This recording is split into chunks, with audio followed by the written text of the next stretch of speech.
Greetings, friends. Thank you for joining me today. I do appreciate it a lot. You guys are awesome. You could have gone anywhere, but you decided to come by here today. And if you're a subscriber, you were probably notified, especially if you rang the bell.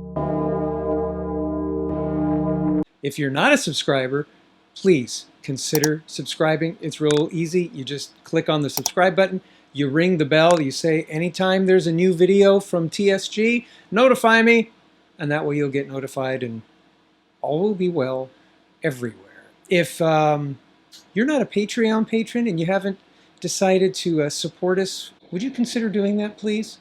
I'd greatly appreciate it. It'll allow us the freedom to bring you more items to put on the review table and things like that. Go on a little excursion, take you along with us so that we can all learn together. That's why I do this. I want to bring these things to you so that you can make better informed decisions of the products you buy for the great outdoors. If you are a Patreon patron, thank you. Yeah, baby. Yeah. Oh. You know who you are. Appreciate it a lot.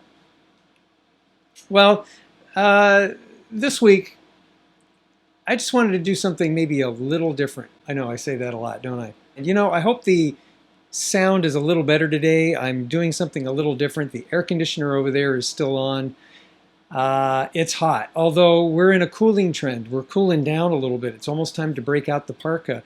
Instead of 110 degrees, it's only 100 today.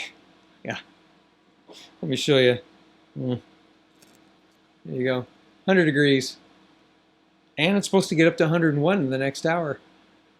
But then it'll taper off, and the hottest it's supposed to get by next Sunday, I guess 103. So I guess we are in a little bit of a cooling trend. I'm no joke, folks. It's been, if you looked on my Instagram, you'll see that it was 109 at 11 o'clock in the morning. That was a couple days ago. Ooh, that's hot. I guess it's been hot all over the country. Yeah, those folks in Oklahoma are burning up too. Yeah, pretty interesting. You guys, let's see, I was talking to somebody in the Pacific Northwest. They're burning up. It's hot. It's hot everywhere. Oh well, you know, in the next couple of months, low pressure will come in, clouds will come in, the earth tilts, it's not as direct to the sun and all that kind of, and then we have cooler weather. It's coming, it's coming. I just hope the air conditioner doesn't go out. Anyway, back to my story. We were, my wife and I were watching a TV series, Netflix thing. Actually, it's the History Channel, and it happens to be on Netflix right now. Season 8 of Alone. If you guys watch that, or you know what I'm talking about. If you don't watch it, I'm not necessarily endorsing it. I don't get paid. I'm not sponsored by them or any of that kind of thing. We just thought, well, this is a pretty good show. The premise, if you don't know, is they drop people off. There's, I think, 8 or 9 contestants per season, and they drop them off in a location that is very remote. In this particular series, or this particular season, they're somewhere up in Canada around a lake, and they're just kind of dropped off where they don't have contact with each other, and they don't have contact with anyone else, except they do health and welfare safety checks, you know, via a radio, and visits. People, they do come out and make sure everything is, you know, people aren't dying. They don't want that. And people stay out there 90 days, more than that, you know, and the premise is if you can outlast your contestants, you win $500,000. That's pretty good for, you know, if you're out there 90 days, that's 3 months, $500,000 for 3 months of work. That may not be too bad, especially if you're an experienced outdoors person, and both men and women. And you know, I'm impressed, man. These folks are dedicated to it. Okay, well, anyway, one of the encounters, many encounters within this season, is with grizzly bears. Now, I have seen grizzly bears. I haven't been very close to them in the wild. We would often go up to the Sierras, and I don't have any video of it because, man, when they show up, it's usually when you put your camera away. I think they're watching and they go, oh yeah, camera's gone. Let's go maul them now so there's no evidence. I think that's what happens. But we're driving through the Sierras, and we told Shooting Kid, because he was sitting in the back seat, keep your eye out. I bet you we're going to see bears. It was that time of year where they were a bit more active. And sure enough, two grizzly bears start running out of the woods across a clearing into the next portion of woods. And both Shooting Gal and myself saw that, turned around to notify Shooting Kid. He was sleeping in the back, and I tried to wake him up. By the time he woke up, bears were hidden. It was funny.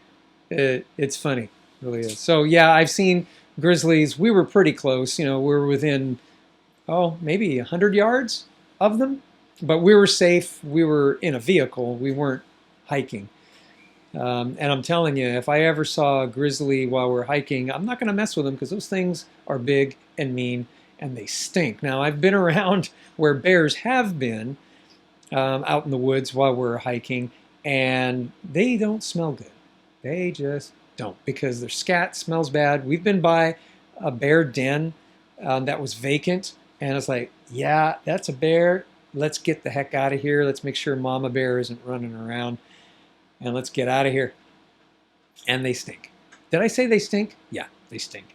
Anyway, so on the show, they encounter bears, and one of the things that they use is this. Yeah, they're not supposed to bring a firearm. They can't. It's part of the survival thing. They can bring, I guess, a list of 10 things that they can bring. They're given things for their safety that are above and beyond the 10 things that the contestants choose. And what they give them are bear spray, which is basically pepper spray for bears. And I wouldn't trust that stuff. No. Pepper spray, come on now. You have to get it right in their face and in their eyes, and then you really piss them off and give them another reason to maul you. The other thing is that air horn, and it's a aerosol can. It's very similar if any of you go boating. It's like when you go boating. Well, let me show you. I'll show you a little clip of how it works. Hey, get out of here! Get out of here!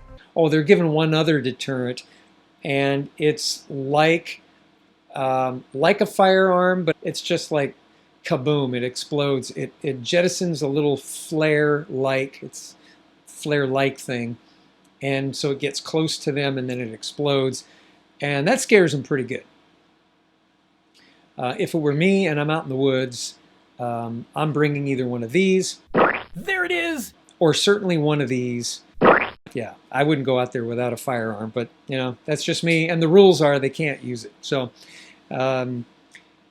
well, what happens with those air horns if you're running around or you're in an emergency situation and you've depleted the air in that pre-pressurized air can?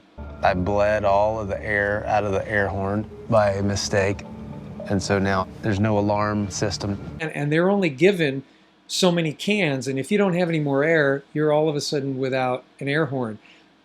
If you're out boating, if you're in an emergency situation in the woods, or you need to signal camp and you run out of air, what do? You get one of these.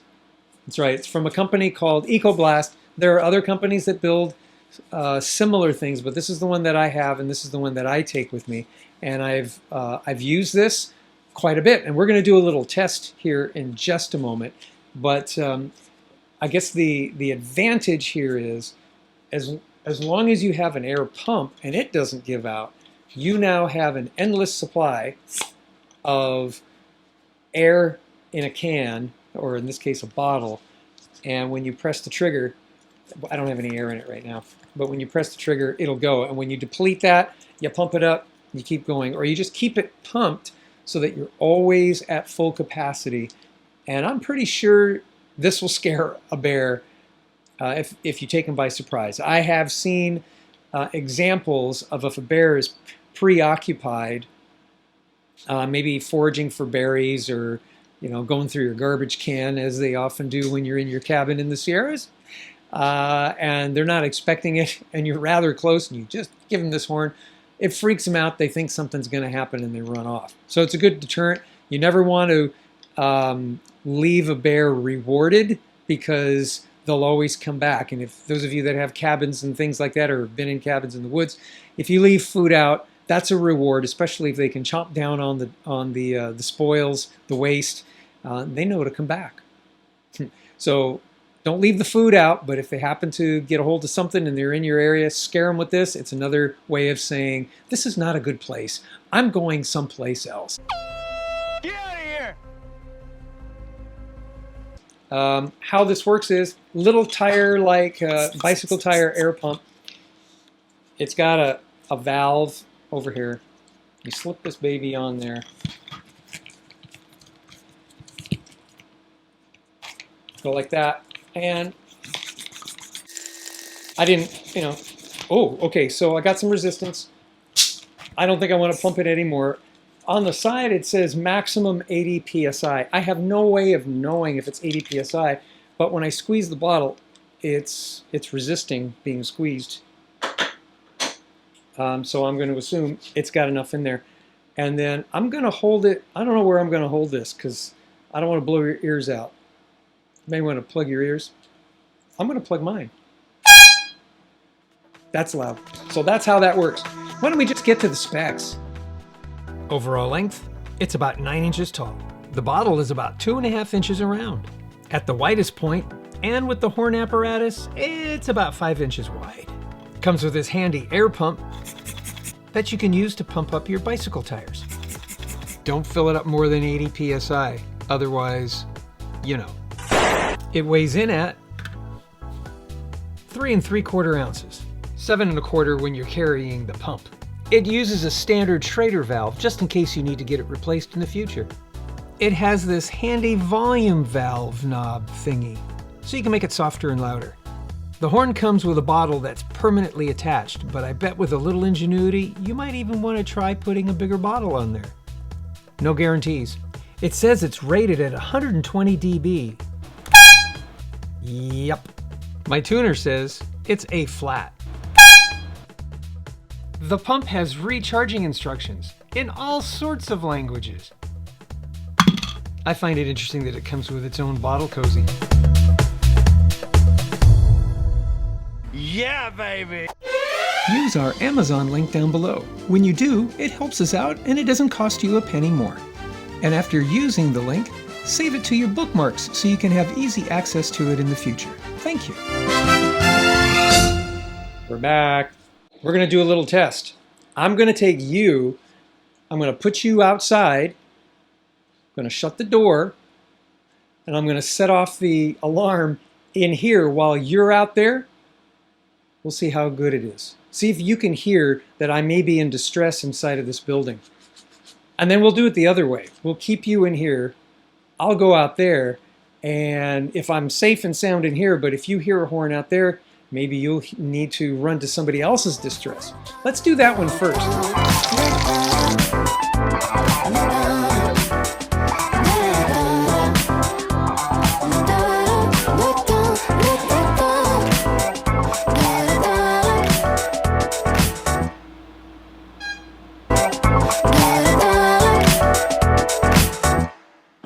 Okay, didn't want to do it too much. There are kids playing just a couple of houses down. They're in their pool. I didn't want to distress them too much. Could you hear that?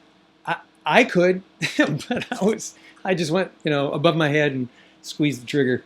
Now, let's take you, put you outside and see if you could hear it from inside here. So, what are you waiting for? Go on out there, go underneath the tree, and listen.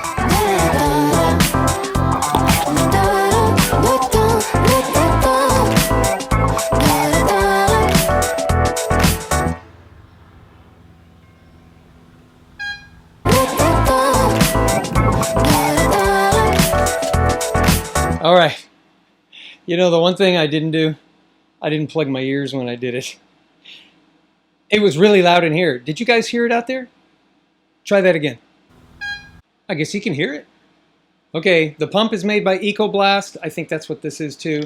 It does say Zound Air or Air Zound. Put a close up so you can see it. And I will put a link down below. And then there are others, so you can kind of decide. There's a couple online that you have a pump and you don't have to fill it with a separate pump. It has its own pump on the bottom, and as you push in on the pump that's at the bottom of the container, it blasts. That's how you're blasting. I see the advantage to that. You don't have to carry a separate thing with you. The disadvantage to that, you need two hands to operate that thing effectively. This thing is one-handed operation. So if you can get, your thumb on there, or if it's, something, hit your head with it, hit a rock with it, it'll go off, push down, whatever. So one-hand operation. I like that. Plus, if you watch that TV show, Netflix show, History Channel show, I forget what it is, Alone, one of the guys, and we might try this, he built a booby trap with some paracord. All right. So you kind of take a look at those. You decide which one's one that's going to best fit your needs. I would say this one-handed operation, but you do got to carry this around. Just get a rubber band, stick these two together, or paracord them together, and they'll always be together. That's my solution. And just shove it in your backpack, small enough. And when you go on a hike, when you go out, it's not just for grizzly bears. It's good for dogs, mountain lions, bobcats. They don't come looking for you, but if you stumble on one, you got something to get some distance between you and them. This will work. I'll leave a link. You decide. They're not very expensive. If you have any questions, or maybe you've had an encounter with a wild animal, how do you deter them? Hey, get out of here! So leave a comment down below. Let us know what's your story, and share with us what's your encounter been and what do you use in that encounter. Firearm is probably the best way, especially if you're in the wilderness. Just for comparison, that's what the 500 mag shoots. Love you guys. Thank you. You're the best. God bless you. God bless America. May America bless God. We'll see you.